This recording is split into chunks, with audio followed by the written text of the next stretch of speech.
Mahfud MD lepehin Jumhur, suruh debat dengan ngabalin soal Perpu Ciptaker.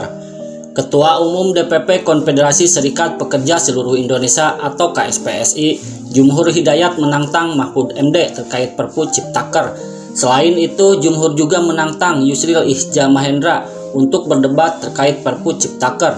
Perpu Ciptaker ini menimbulkan kontroversi karena MK sebelumnya memutuskan Undang-Undang Ciptaker inkonstitusional bersyarat. MK lalu meminta perbaikan. Berlaku dulu selama 2 tahun, tetapi selama 2 tahun diperbaiki. Diperbaiki berdasarkan apa? Berdasarkan hukum acara di mana di situ harus ada cantelan bahwa Omnibus Law itu masuk di dalam tata hukum kita.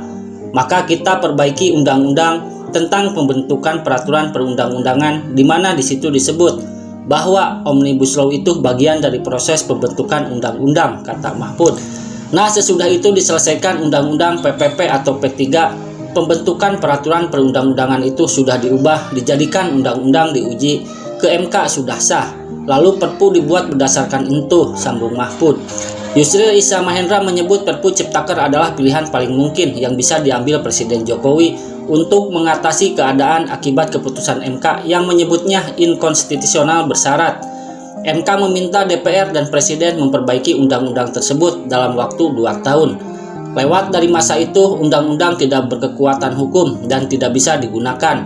MK juga melarang pemerintah membuat peraturan pelaksanaan Undang-Undang Ciptaker sebelum Undang-Undang Ciptaker diperbaiki. Akibat putusan tersebut, pemerintah berada di posisi yang sulit.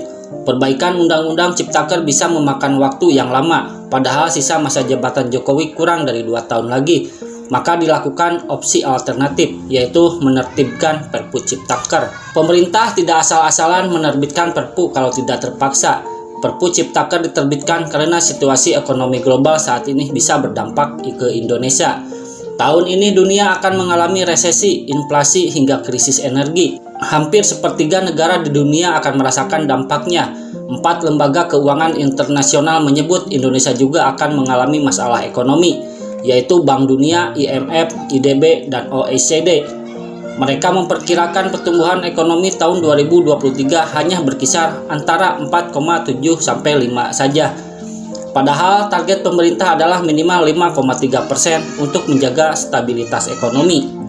Fokus utama tahun ini adalah menyelamatkan ekonomi masyarakat, jangan sampai ambruk lagi seperti tahun-tahun sebelumnya. Caranya adalah dengan mendatangkan investasi dari luar. Lalu proses perizinan akan dipermudah supaya bisa menyerap lapangan kerja. Semua itu tertera dalam Ciptaker, tanpa itu target ekonomi mungkin sulit tercapai. Akan tetapi kalian sudah tahu sendiri, banyak yang nyinyir dan ribut soal Perpu Ciptaker yang dianggap sebagai tindakan kesewenang-wenangan pemerintah. Padahal banyak yang tidak paham soal putusan MK, soal Undang-Undang Ciptaker tapi ikut berkomentar. Banyak yang belum baca isinya tapi sudah berkomentar dan bikin kesimpulan seadanya. Masih ingat dengan para perusuh yang dulu menolak RUU Omnibus Law? Ketika demo meluas dan anarkis, tukang rusuh ditangkap. Kebanyakan dari mereka tidak tahu apa yang didemo. Mereka hanya dijanjikan bayaran sekian dan langsung bikin keributan. Banyak orang awam yang juga tidak paham apa yang diributkan. Mereka hanya mendengar dari mulut orang lain yang juga sebenarnya tidak paham esensi dari Omnibus Law. Mereka menolak tapi tak tahu alasannya. Kalaupun ada, alasannya adalah karena teman, tetangga, dan orang-orang di sekitarnya menolak, latah ikut-ikutan. Kemudian datanglah Jumhur Hidayat yang menantang Mahfud MD untuk berdebat. Waduh, Jumhur dia nantang debat saya. Saya tak berani, mohon maaf, saya menyerah, kata Mahfud MD lewat akun Twitternya. Saya kenal dia, amat sangat pandai sekali, kalah saya, katanya lagi.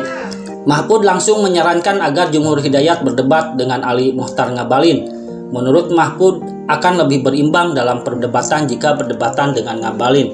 Ini artinya Mahfud MD malas meladeni dan tidak mau buang-buang energi berdebat dengan orang yang tidak jelas maunya. Saya usulkan dia agar menantang debat Ali Muchtar Ngabalin biar seimbang. Tapi saya tak tahu Ngabalinnya mau atau tidak, katanya. Ini sama saja lepehin penantang. Sepertinya Mahfud MD ingin memberi pesan bahwa Jumhur itu tidak selepel dengannya. Jadi tidak usah repot berdebat dan cukup Ngabalin yang meladeni. Bagaimana menurut Anda? Begitulah kura-kura.